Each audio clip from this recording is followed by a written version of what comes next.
Today, 250 developers are gathered here in San Francisco for the AI Builder Lab, a hands-on competition where developers are moving beyond chatbots to build production-ready AI systems. Being introduced to these users helps show them how to properly enable them.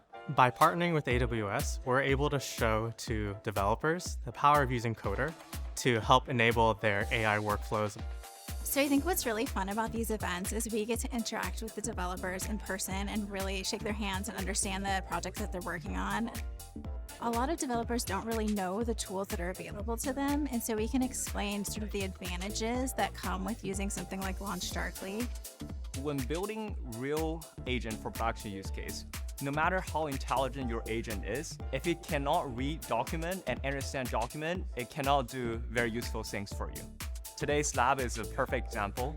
If you cannot process invoice or contract, you cannot really have your agent manage your store.